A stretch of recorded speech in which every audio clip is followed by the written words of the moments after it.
Êxodo 12, 37 a 13, 16, para quem está anotando, mas nós leremos um trecho apenas desse que nós vamos expor, com a graça do Senhor Deus, que é a consagração dos primogênitos. O tema da nossa mensagem nesta manhã é celebrando a história da nossa salvação. Celebrando a história da nossa salvação. Diz assim a palavra do Senhor. Disse o Senhor a Moisés: consagra-me todo o primogênito, todo o que abre a madre de sua mãe entre os filhos de Israel, tanto de homens como de animais, é meu. Disse Moisés ao povo: lembrai-vos deste mesmo dia em que saístes do Egito, da casa da servidão, pois com mão forte o Senhor vos tirou de lá. Portanto, não comereis pão levedado. Hoje, mês de Abibe, estáis saindo. Quando o Senhor te houver introduzido na terra dos cananeus e dos heteus e dos amorreus e dos heveus e dos jebuseus, a qual jurou a teus pais te dar, terra que mana leite e mel, guardarás este rito neste mês. 7 dias comerás pães asmos, e ao 7º dia haverá solenidade ao Senhor. 7 dias se comerão pães asmos, e o levedado não se encontrará contigo, nem ainda fermento será encontrado em todo o teu território.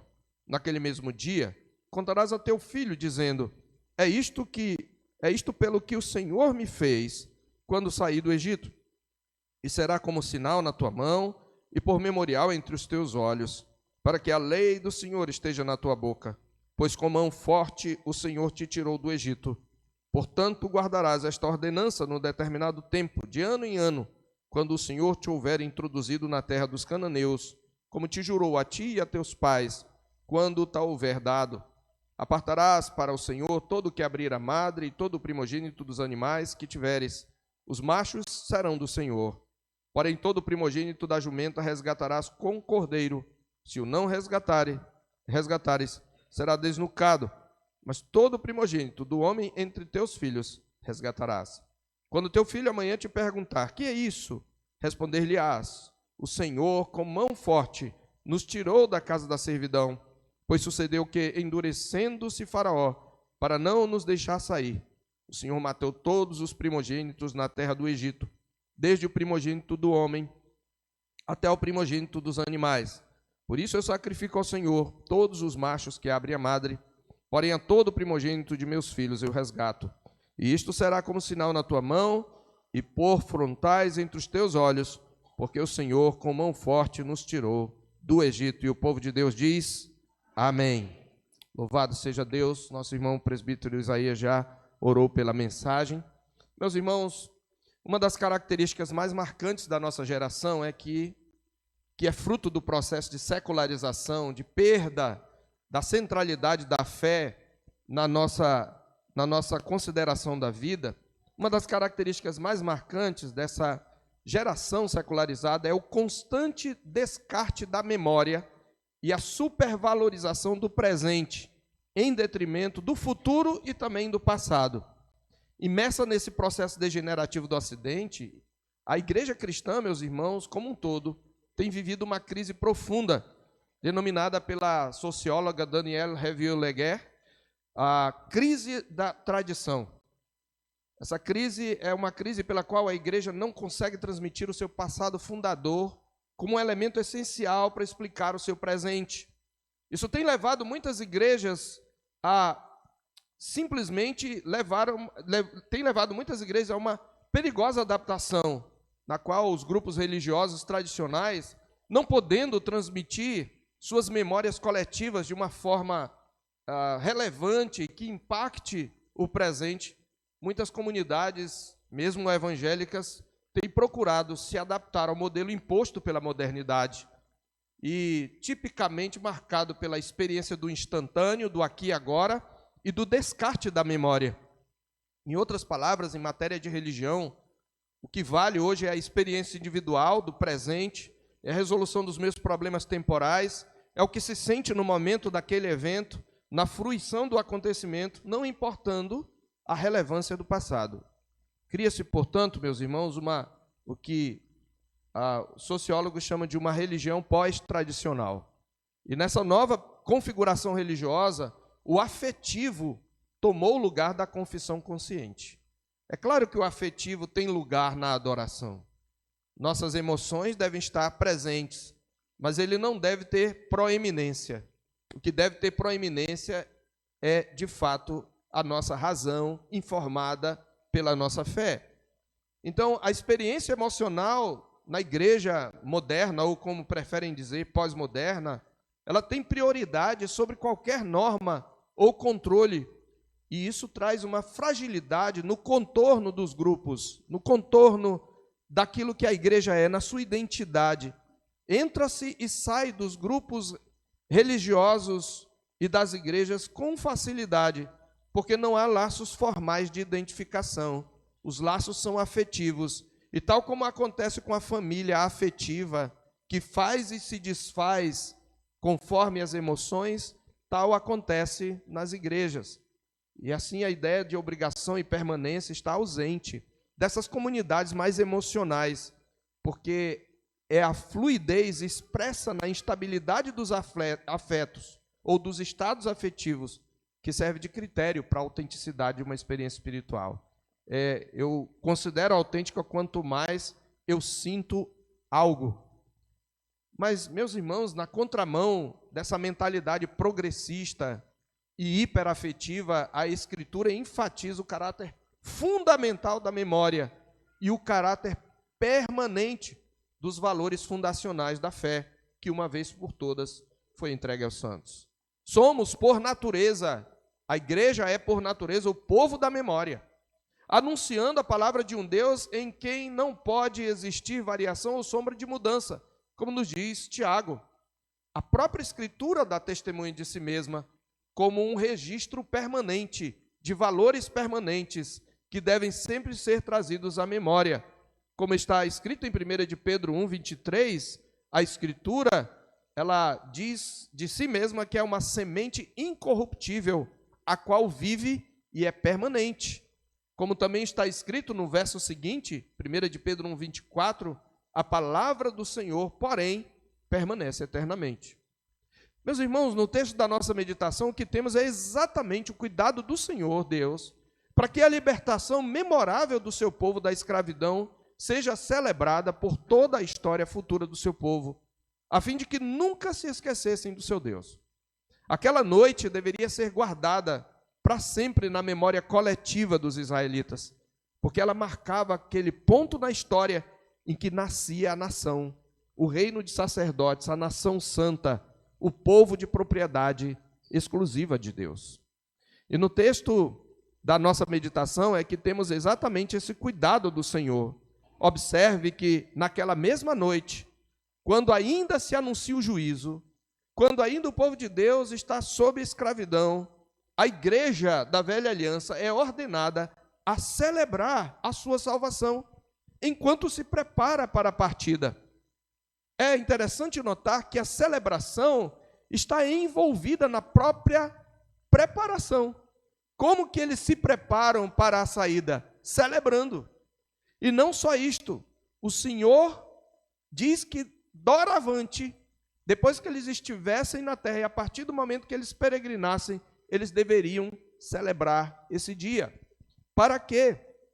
Para que não se esquecessem do Senhor, capítulo 13, observe no verso 8, diz assim: naquele mesmo dia, contarás a teu filho, dizendo: é isto pelo que o Senhor me fez quando saí do Egito, e será como sinal na tua mão, e por memorial entre os teus olhos, para que a lei do Senhor esteja na tua boca, pois com mão forte o Senhor te tirou do Egito. A lei do Senhor deve estar na tua boca, e a lei do Senhor deve ser lembrada. Então, por isso, você vai celebrar. E o Senhor mostra com detalhes como eles devem celebrar a história da sua salvação. Aqui é uma das muitas festas que vão marcar a celebração dessa história. Mais tarde, na entrega da lei, o Senhor vai trazer outras ordenanças quanto a outras festas. A festa dos tabernáculos, a festa do Pentecostes, que nós vamos ver no tempo apropriado, com a graça de Deus, quando estivermos nesses textos. Mas eu quero que você atente Você não deixa a sua mente fugir, mas que você mantenha o seu coração voltado para a palavra de Deus. E a pergunta que vai nortear a nossa meditação é esta: como celebrar a história da nossa salvação? Como celebrar a história da nossa salvação? Os aspectos que nós vemos neste texto relativos a Israel se aplicam à igreja. Por isso nós vamos já falar em forma de aplicação, ainda que faremos uma ou duas aplicações no final. Mas nós encontramos aqui pelo menos 3 aspectos ou 3 formas pelas quais nós devemos celebrar, ou 3 aspectos que estão presentes na celebração da história da nossa salvação, que deve estar hoje. E o primeiro deles é que a história da nossa salvação deve ser celebrada biblicamente. Vou repetir. A história da nossa salvação deve ser celebrada biblicamente. Veja, é isto que devemos fazer quando nós celebramos. Nós devemos celebrar os feitos do nosso resgatador de acordo com a sua palavra.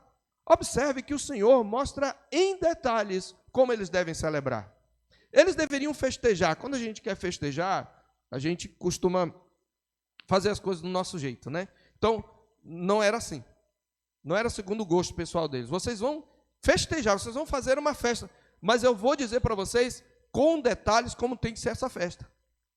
É uma festa para celebrar o Senhor e para agradar. Então, ele tem que dizer como é que deve ser a festa.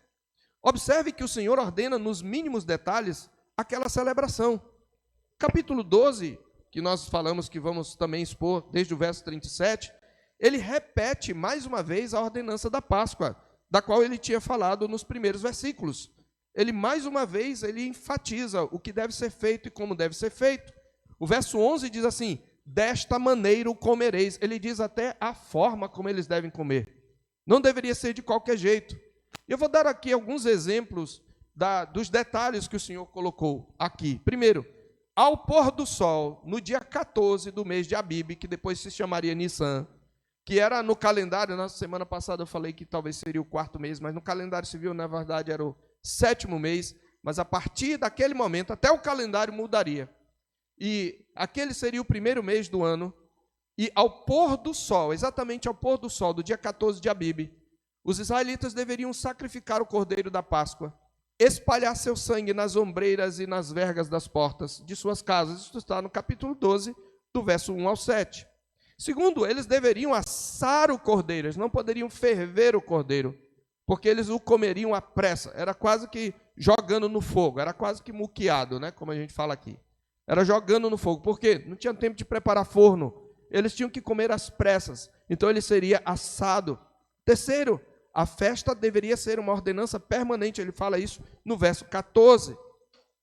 Este dia vos será por memorial, e o celebrareis como solenidade ao Senhor nas vossas gerações, o celebrareis por estatuto perpétuo. Vocês vão celebrar sempre. Quarto, eles deveriam remover todo o fermento das suas casas, diz o capítulo 12, verso 15.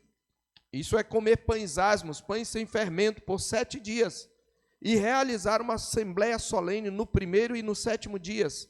Isso é que aquele dia seria chamado de um sábado, um dia de descanso, que eles se dedicariam apenas a cultuar ao Senhor. E qualquer pessoa que comesse fermento durante esse período deveria ser excluída da congregação de Israel, diz o capítulo 12, versos 15 e 19.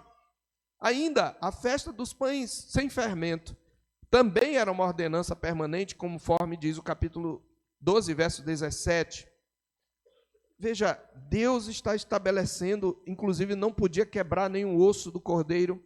Possivelmente o significado primário disso seria que o povo era um só, e a ideia de integridade era uma unidade integrada, uma só comunidade, e esse cordeiro não deveria ser repartido. Pelo contrário, se uma família não podia comê-lo, ou não, ele era mais do que para uma família, ela se juntaria com outra para comerem juntos a mesma refeição. Mas sabemos que o sentido pleno dessa ordenança é aquilo que iria acontecer com Jesus, porque nenhum dos seus ossos foi quebrado, conforme João mostra, conforme João cita. Meus irmãos, quando nós queremos homenagear alguém, como é que nós fazemos? nós procuramos saber o que agradaria aquela pessoa, não é? Quando você quer não só celebrar a relação, mas você quer, além de celebrar, homenagear o outro, agradar o outro, você não vai fazer aquilo que você quer, mas aquilo que o outro quer, né? Eu estive agora, tive a honra de ser preletor da Conferência das Mulheres, lá na primeira igreja, e eles me deram um mimo bem diferente. Eles fizeram uma enquete lá, não sei com quem, e descobriram que eu gosto de sushi. É verdade, eu gosto de sushi. Quem não gosta, azar o seu, mas eu gosto. E então o que eles me deram? Um rodízio de sushi. E segunda-feira foi para mim e para o pastor Alfredo. Então nós marcamos, né? E fomos comer lá. E óbvio, me agradou. Quando você quer dar um presente, você procura saber o que a pessoa gosta. Ora, nós queremos agradar a Deus ou não? Nós queremos devotar a Ele o nosso amor. Então nós vamos fazer aquilo que o agrada. E Ele disse na sua palavra o que o agrada. Ele disse na sua palavra como Ele gosta de ser celebrado. E como é que nós então devemos celebrar? Biblicamente, porque é na palavra de Deus. A gente não deve inventar segundo vozes da nossa cabeça. Ah, mas eu acho legal, a gente tem que fazer uma coisa mais legal. Eu já ouvi de pessoas que vieram aqui à igreja, alguns irmãos às vezes comentam, né, aqui e acolá, aqui na tua igreja ninguém dança, né? Aqui na tua igreja pouco bate palma, essa tua igreja aqui não tem isso, não tem aquilo. Não, meu amigo. Se você quiser uma baladinha, vá numa desses paredões que tem por aí. Aqui é lugar de culto ao Senhor. Aqui nós estamos para agradar ao Senhor. Nós estamos para alegrar o coração do Senhor. E então nós fazemos segundo a sua palavra. Porque é assim que a igreja deve celebrar. Em segundo lugar, nós descobrimos nessa palavra, nesse texto, que a história da nossa salvação deve ser celebrada também comunitariamente. Comunitariamente. Então, deve ser celebrada biblicamente e comunitariamente. Há uma ênfase, primeiro, nas famílias. Eles só não fizeram tudo junto porque cada família tinha que ficar na sua casa, porque tinha que ficar debaixo da proteção do sangue. Mas se um cordeiro fosse muito para uma família, ela poderia se juntar com outra. E com certeza houve famílias que se juntaram. Nos versículos 3 e 4, no capítulo 12, diz: falai a toda a congregação de Israel, e se eu não estou enganado, é a primeira vez que essa palavra congregação ela aparece. E essa palavra congregação ela vai ter uma importância teológica profunda, porque é uma palavra equivalente à nossa palavra igreja. A palavra congregação aqui, ela tem o sentido de uma comunidade que foi chamada, que foi convocada com um propósito. A palavra eclesia, de onde vem a nossa palavra igreja, vem de duas palavras, né? Ek, que significa de dentro ou para fora de, e klesia, de kalel, que significa chamar, chamada para fora de, com um propósito. E a palavra aqui é kahal, que está ligada à palavra traduzida por pregador em Eclesiastes, kohelet. Então, kahal é também uma congregação convocada para um fim. O Senhor Deus está aqui falando em termos de igreja. Ele está dizendo: vocês são uma congregação, vocês são um povo convocado como um só. Cada um tomará para si um cordeiro, segundo a casa dos pais, um cordeiro para cada família. Se a família for pequena para um cordeiro, então convidará ele o seu vizinho mais próximo, conforme o número das almas, conforme o que cada um puder comer. Por aí calculareis quantos bastem para o cordeiro. É uma celebração comunitária. O comer aí é algo enfatizado do verso 1 ao 20, por 13 vezes ele usa esse verbo. O Senhor estipula, inclusive, quem pode e quem não pode participar do banquete pascal. Essa comunidade não é qualquer um que se junta a ela que pode participar. Há aqui uma distinção entre o povo de Deus e o mundo. O sacramento estabelece essa distinção, porque essa refeição ela tem um sentido sacramental para eles, como tem para nós a ceia do Senhor. Observe aí que um estrangeiro ou um ajudante contratado, nenhum deles podia comer a refeição da Páscoa. Observe do versículo 43, do capítulo 12 em diante. Disse mais o Senhor a Moisés e Arão: esta é a ordenança da Páscoa, nenhum estrangeiro comerá dela. Por que Deus está dizendo isso? Porque conforme nós vemos a palavra de Deus diz, no verso 38 do capítulo 12, Moisés já tinha narrado que com o povo de Israel saíram outros povos, algumas minorias que também estavam escravizados e aproveitaram a libertação para ir junto com eles, um misto de gente, é o que ele diz. Então ele está dizendo, aquele que está no meio de vocês, que não tem o sinal do pacto, não vai comer. É isso que ele está dizendo.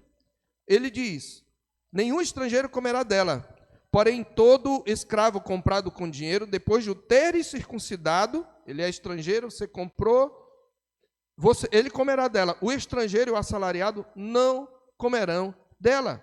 Porém, no verso 48, você vai ver que a razão para a distinção não é primariamente étnica ou racial, mas é espiritual, é pactual. Observe que no verso 48 ele abre exceção. Porém, se algum estrangeiro se hospedar contigo e quiser celebrar a Páscoa do Senhor, seja-lhe circuncidado todo macho.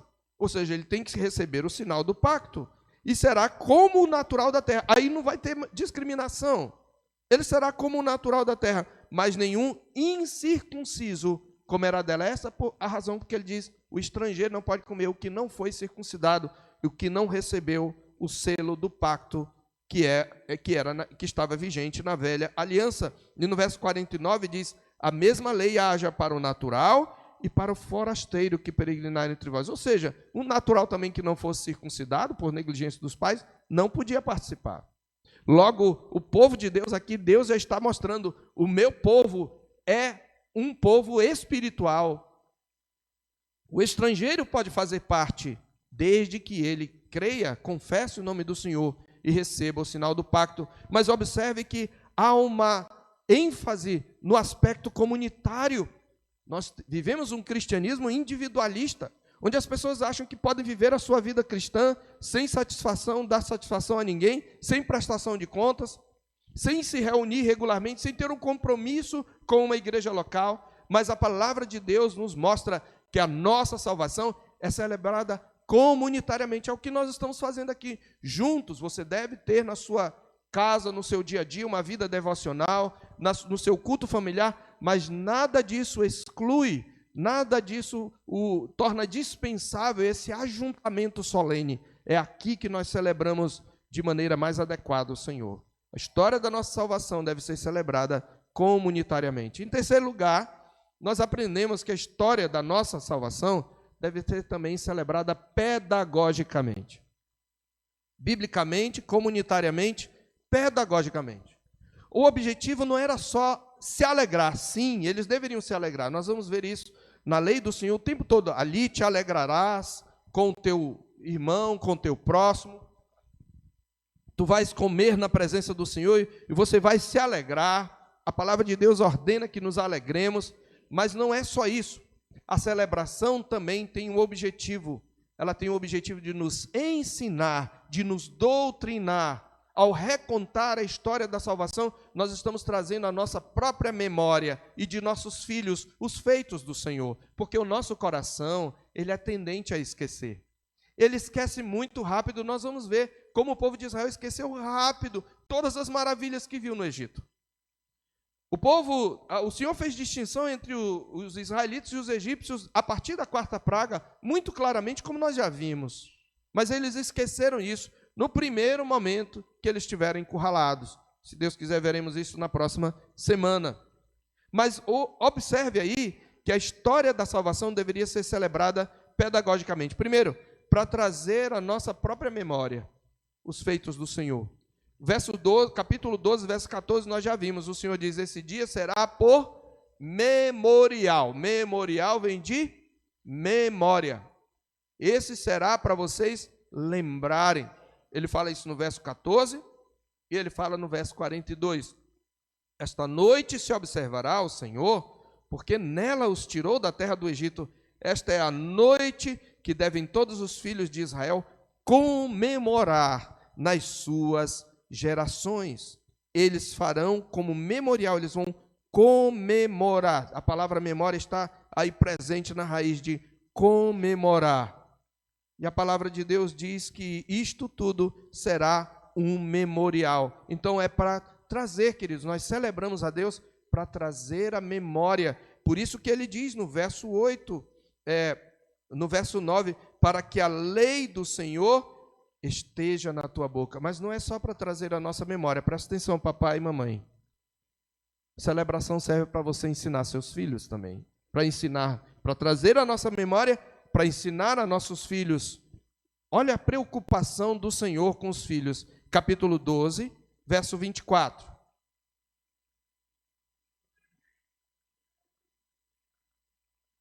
Deus vai falar isso muitas outras vezes ao longo do caminho.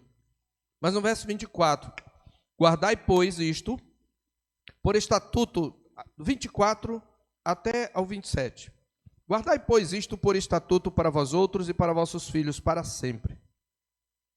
E uma vez dentro na terra que o Senhor vos dará, como tem dito, observai este rito. Quando vossos filhos vos perguntarem, que rito é este? Respondereis, é o sacrifício da Páscoa ao Senhor, que passou por cima das casas dos filhos de Israel, no Egito, quando feriu os egípcios e livrou as nossas casas. Então o povo inclinou e adorou.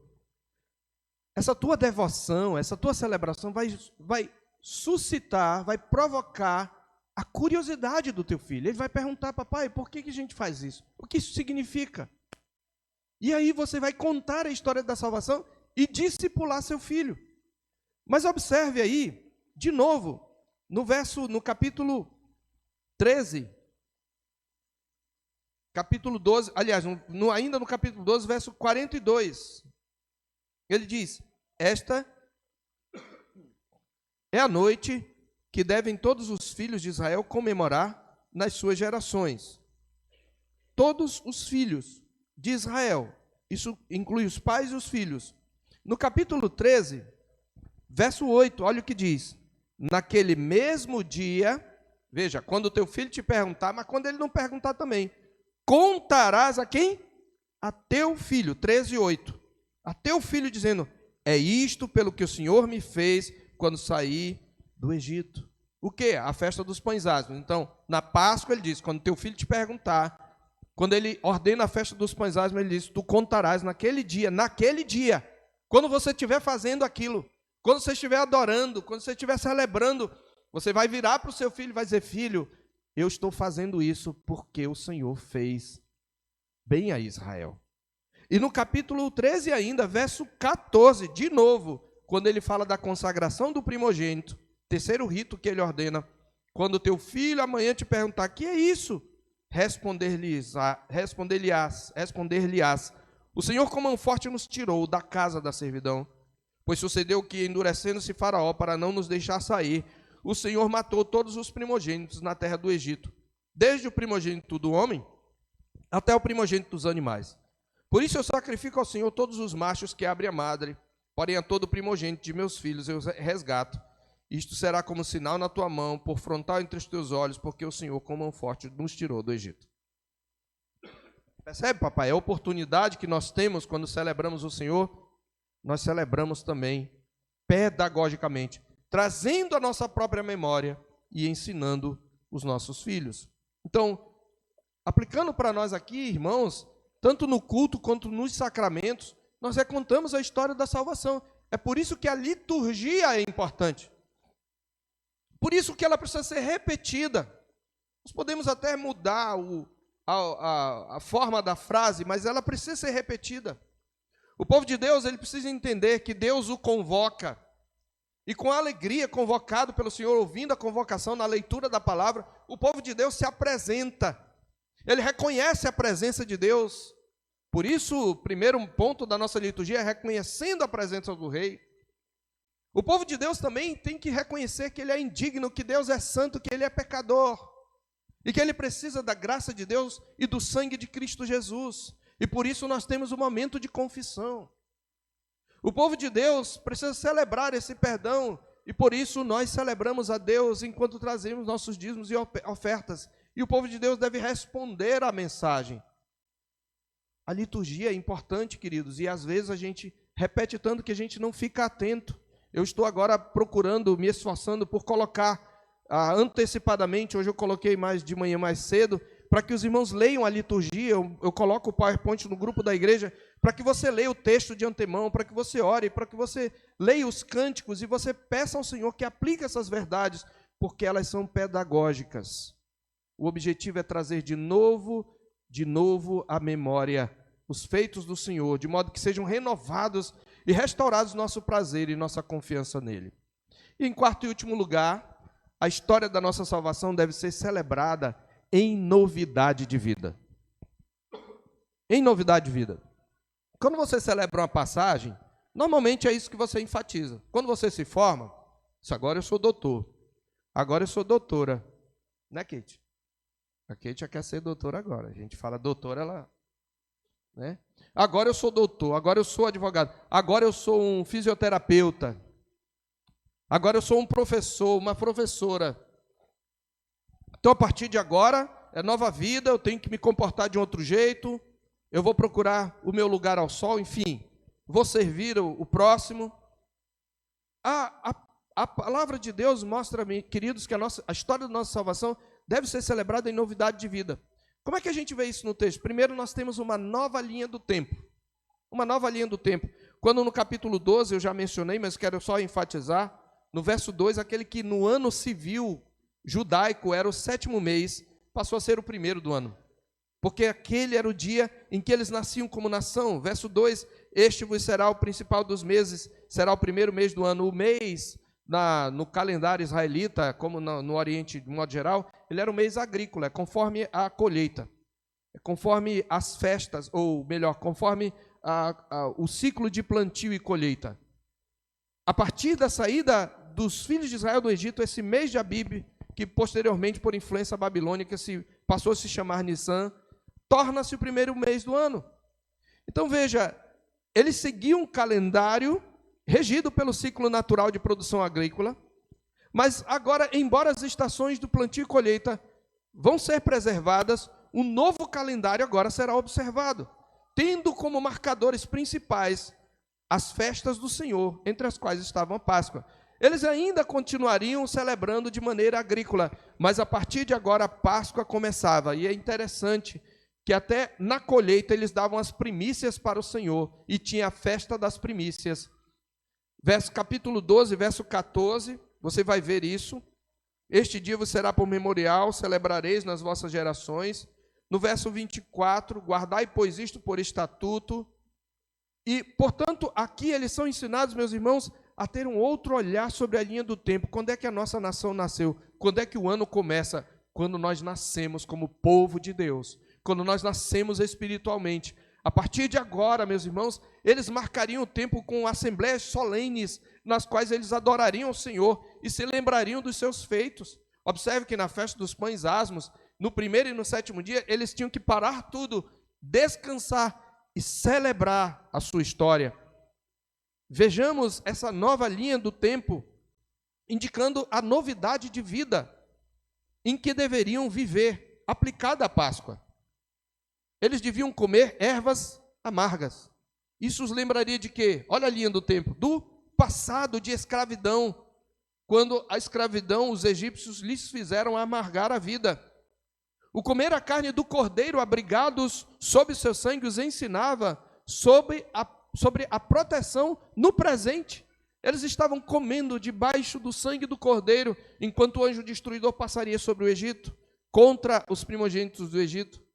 O cinto nos lombos, as sandálias nos pés e o cajado na mão, e o comer com pressa, dirigiam seus olhos para o futuro. Eles eram peregrinos agora rumo à terra de descanso. Veja a linha do tempo. Mas obviamente que essa novidade de vida, além de uma nova linha do tempo, trazia uma nova conduta, marcada pela santidade de vida. Essa nova linha do tempo apontava, meus irmãos, para uma nova história, uma nova nação que ali nascia, uma nova terra, um novo nome, uma nova mentalidade, uma nova conduta, enfim, uma nova vida marcada pelo relacionamento com aquele que agora era o seu resgatador. Portanto, meus irmãos, isso significa, Deus está mostrando que as velhas rotinas, adquiridas ao longo de 400 anos de escravidão, deveriam ser abandonadas. Como ainda veremos, mercê de Deus, não seria fácil eles se desvencilharem do Egito em seu coração. Isso fica claro porque lá na frente eles vão ter saudade da escravidão. E nós não somos diferentes. Muitos de nós, depois de libertos, têm saudades da escravidão. E muitas coisas que ainda nós trazemos do velho mundo, rotinas, padrões de pensamento, modos de reagir pecaminosos, antibíblicos, nós não somos diferentes. Por isso precisamos celebrar pedagogicamente, para relembrar quem somos, o que Deus nos fez e como devemos viver doravante. A importância da vida de santidade, irmãos, é ensinada pelo Senhor por meio de 2 ritos cerimoniais. A festa dos pães asmos, o pão significava, sem fermento significava a pureza, nós já vimos isto na mensagem anterior, que era celebrada na extensão da Páscoa, e a consagração dos primogênitos. É o que nós lemos no capítulo 13. Você vai me consagrar todo primogênito que abre a madre do animal e do filho. O filho você não pode sacrificar, você vai sacrificar um cordeiro no lugar dele. Mas essa palavra do capítulo 13 aqui, verso 1 ou verso 2, consagra-me todo primogênito, a palavra original é santifica-me todo primogênito. A palavra aí é santificar. Da palavra kadosh, santo. E na verdade é isso que significa santificar. Primeiro significa separar, mas em segundo lugar significa consagrar. Eu tiro do uso comum e a passo a usar para o serviço do Senhor. Então essa consagração dos primogênitos, das primícias da sua virilidade, era de fato um ato de santificação. Eles estavam santificando os seus filhos. Queridos, eu quero concluir dizendo que é necessário ressaltar que a primeira Páscoa dos hebreus foi celebrada num contexto de escravidão. Ainda assim, ela era uma festa, porque ela deve expressar a expectativa da libertação que estava às portas. Assim continua sendo conosco, meus irmãos. No nosso caso, a libertação já foi realizada por meio de Cristo, mas nós aguardamos a consumação dessa salvação. É nessa perspectiva que celebramos no culto, nos sacramentos, no batismo, na ceia do Senhor, a libertação que já nos foi dada em Cristo, mas será consumada na sua segunda vinda. E a nós também nos é ordenado celebrar por estatuto perpétuo, até aquele dia que Jesus vier, a nova Páscoa na ceia do Senhor. E ainda devemos fazê-lo com a mesma atitude que a igreja antiga. Eu quero então rapidamente aplicar fazendo algumas perguntas a você, que eu espero já ter entendido a mensagem. Preste um pouco atenção e sonde o seu coração. Primeira pergunta: a sua vida e a forma como você celebra o Evangelho refletem as Escrituras?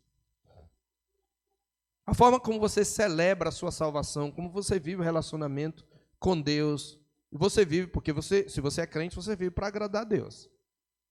Mas quanto dessa celebração é bíblico? Meus irmãos, a Escritura diz que aqueles que foram alcançados pela graça trazida por Cristo devem viver de modo digno do Senhor para o seu inteiro agrado. Como é que eu sei o que agrada a Deus? Está nas Escrituras.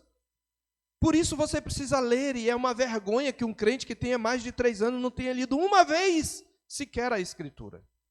E não consiga nem achar o livro na Bíblia. Porque se eu quero agradar a Deus, eu tenho que ler a palavra dele.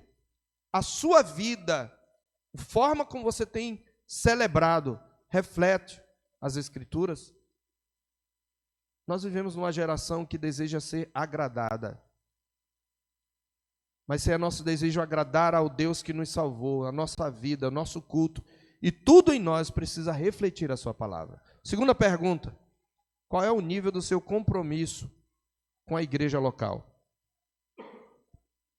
Você não celebra sozinho. Queridos, isso está no Novo Testamento também. É só você abrir, se quiser, em Hebreus capítulo 10, a partir do verso 19. Lá está escrito: tendo, pois, irmãos, intrepidez para entrar no Santo dos Santos, pelo novo e vivo caminho que ele nos consagrou pelo véu, isto é, pela sua carne, e tendo grande sacerdote sobre a casa de Deus, ou seja, tendo um caminho aberto, aproximemo-nos com sincero coração, em plena certeza de fé, tendo o coração purificado de má consciência e lavado o corpo com água pura. Guardemos firme a confissão da esperança, sem vacilar, pois quem fez a promessa é fiel. Ele está dizendo: aproxime-se para celebrar. Só que o verso 24 Ele vai dizer assim: consideremos-nos também uns aos outros para nos estimularmos ao amor e às boas obras. Você não vive essa vida sozinho. Não deixando de nos congregar, como é costume de alguns, antes fazendo admoestações, e tanto mais quanto vedes que o dia se aproxima. Qual é o nível do seu compromisso com a igreja local? Terceira pergunta: o quanto você tem aprendido desde que foi alcançado pelo Senhor? Pense agora, quanto você tem aprendido desde que você foi alcançado pelo Senhor? Quanto você tem crescido? Você vem ao culto todo domingo, cultua a Deus, toma ceia, participa de reuniões, clubes do livro, mas quanto você realmente tem crescido? Meus irmãos, a palavra de Deus, ela tem uma dura repreensão à lerdeza contra a lerdeza espiritual. E há muitos cristãos que estão nesse estado que denuncia o autor de Hebreus, capítulo 5, versos 11 a 14, eu vou ler na Nova Almeida atualizada. A esse respeito, temos muitas coisas a dizer, coisas difíceis de explicar, porque vocês ficaram com preguiça de ouvir. Pois quando já deviam ser mestres, levando em conta o tempo decorrido, vocês têm novamente necessidade de alguém que lhes ensine quais são os princípios elementares dos oráculos de Deus. Passaram a ter necessidade de leite e não de alimento sólido. Ora, todo aquele que se alimenta de leite é inexperiente na palavra da justiça porque é criança. Mas o alimento sólido é para os adultos. Quem são os adultos? São aqueles que, pela prática, têm suas faculdades exercitadas para discernir não somente o bem, mas também o mal. Quanto você tem crescido com as celebrações? Quarta pergunta: como você tem usado o culto e as celebrações para instruir seus filhos? Quanto você tem usado para instruir seus filhos? Quantas conversas você já teve com seus filhos? Não importa a idade dele. Se ainda vive com você, está debaixo do seu teto. Quantas conversas você tem usado o que acontece no culto, a mensagem, o sermão, para instruir seu filho? Pare um pouco para pensar. A forma como você adora e serve a Deus tem despertado nos seus filhos a curiosidade para aprender o Evangelho? É tão maravilhoso quando nós vemos uma criança para aprender, né?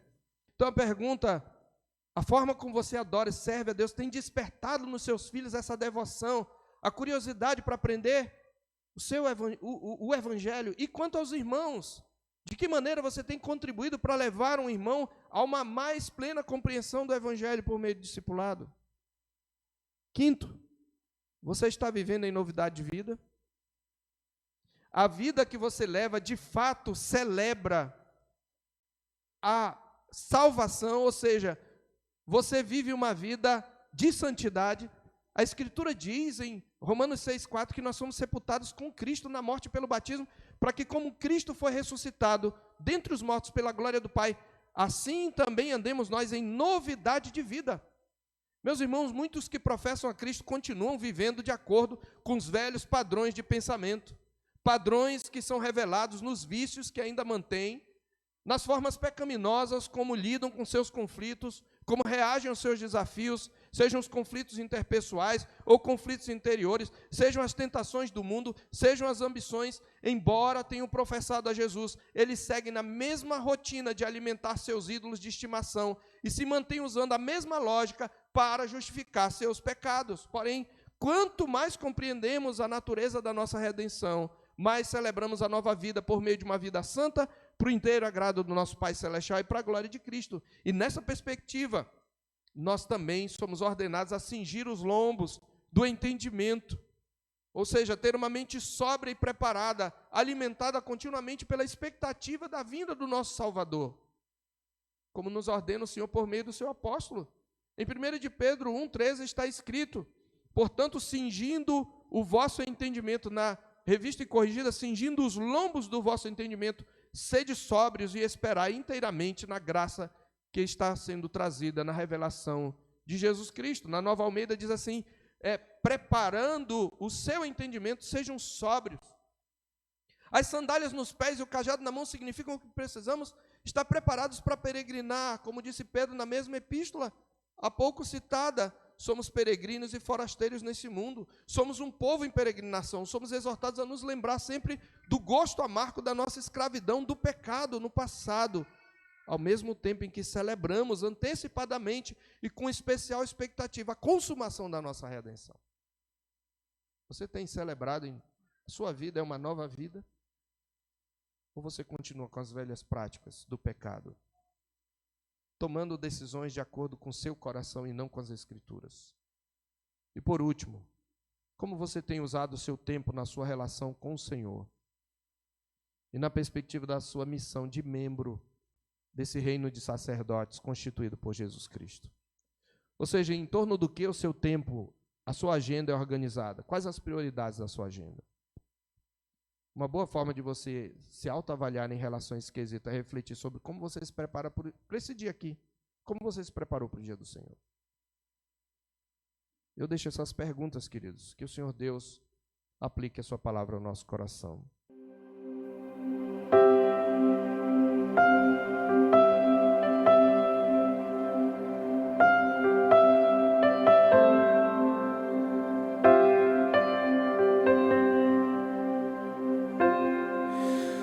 Tu és bem-vindo aqui.